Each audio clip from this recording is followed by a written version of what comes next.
करें घोषणा, अवैया सत्र तक 75% शिक्षक भर्ती के लक्ष्य। लोकसभा चुनाव ले पहली आई विज्ञापन। खेल का पीरियड होगा।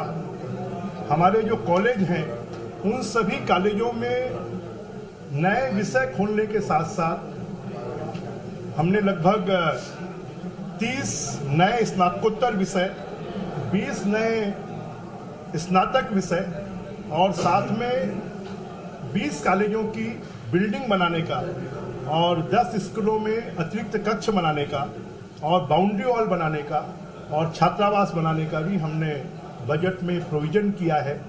और पहली बार हमने ग्रंथपाल और स्पोर्ट्स टीचर इनकी भी भर्ती का हमने निर्णय लिया है। लगभग 33,000 पदों पर हम स्कूल शिक्षा विभाग में भर्ती करेंगे, इस तरफ हम कोशिश करेंगे।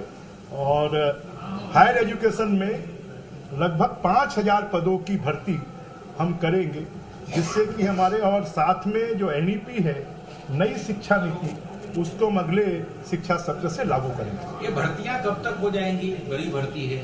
हमारी कोशिश है कि जितनी भी भर्तियां हैं वो 1 साल के अंदर में हम पूरी कर दें। जितने भी प्रमोशंस हैं उनको भी हम 1 साल में क्लियर करेंगे, जिससे कि शिक्षा के क्षेत्र में जो असंतोष है उसको हम समाप्त कर पाए। जो कॉलेज के बच्चे हैं और ग्रामीण क्षेत्रों में रहते हैं, जिनको आने जाने में परेशानी होती है, उनको 6,000 रुपये साल का उनको हम ट्रेवल अलाउंस देंगे। ये धर्म स्वातंत्र विधेयक जो है, इसके पीछे मूल उद्देश्य क्या है? आप लोगों ने बड़ा मुद्दा भी विधानसभा एक इसके पीछे बड़ा उद्देश्य है कि बहुत सारी ऐसी शक्तियां जो विदेशी धन के आधार पर छत्तीसगढ़ की डेमोग्राफी को, छत्तीसगढ़ की इकोलॉजी को बर्बाद करने की कोशिश कर रही हैं और लोभ लालच के माध्यम से बिना शासन को सूचना दिए धर्म परिवर्तन करवा लेते हैं और उसके कारण विवाद पैदा होता है, उसके कारण समाज में विद्वेष पैदा होता है। उसको रोकने के लिए कि लीगल रूप से धर्मांतरण हो सकता है, जो भी इलीगल धर्मांतरण करेगा उसको कठोर से कठोर सजा दी जाएगी। सर, अगले 5 सालों में 25,000 स्कूलों में अंग्रेजी पहली क्लास से 12वीं तक की पढ़ाई अंग्रेजी में करने की घोषणा आपके 5 साल। इन्होंने तो पूरी शिक्षा व्यवस्था को ही तहस नहस कर दिया था। स्वामी आत्मानंद स्कूल का उद्देश्य अच्छा था, परंतु उसकी व्यवस्थाएं खराब थी। हम हर स्कूल में एक सेक्शन अंग्रेजी का पहली क्लास से 12वीं क्लास तक करेंगे। अगर वहाँ पर 3 सेक्शन है तो एक सेक्शन अंग्रेजी माध्यम का होगा, अगर 2 सेक्शन है तो एक सेक्शन अंग्रेजी माध्यम का होगा। तो इसके माध्यम से धीरे धीरे कर हम 25,000 स्कूलों में अंग्रेजी माध्यम से और हिंदी माध्यम से दोनों पढ़ाई साथ साथ होगी।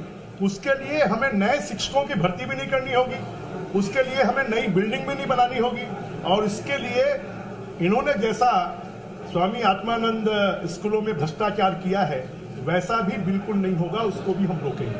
इसी से जुड़ी एक और चीज है, पिछले दिनों जब आत्मानंद का जिक्र हो रहा था तो जो हिंदी के शिक्षक हैं उनको अंग्रेजी पढ़ाने भेज दिया जा रहा था। जब पूछा जा रहा था तो बोले जबरदस्ती ड्यूटी लगा दी गई। इस तरह की स्थिति तो नहीं होगी। जो अब हम कमांड सेंटर बनाने वाले हैं, उस कमांड सेंटर में एक एक शिक्षक के बारे में विस्तृत जानकारी होगी कि कौन अंग्रेजी में पढ़ा सकता है, किसने अंग्रेजी में शिक्षा ली है, किनको अंग्रेजी स्कूलों में भेजना चाहिए, किनको हिंदी स्कूलों में भेजना चाहिए। जो उन्होंने अनारकी कर दी थी कि हिंदी स्कूलों को बंद कर दिया, हिंदी स्कूलों का नाम बदल दिया, हम ऐसा कुछ भी नहीं करेंगे। हम जो सही चीज होगी, जो नियमों के अनुसार होगी, वही हम करेंगे। सर, धर्मांतरण को लेकर कानून आप बनाने वाले, विधेयक लाने वाले, क्या सरकार के पास उसका डाटा है या कुछ जुटाया जा रहा है कि छत्तीसगढ़ में कितने धर्म परिवर्तन हुए? क्योंकि मुद्दा विधानसभा के समय से लगातार उठा है और बड़े पैमाने पर धर्म परिवर्तन की बात कही है। आज ही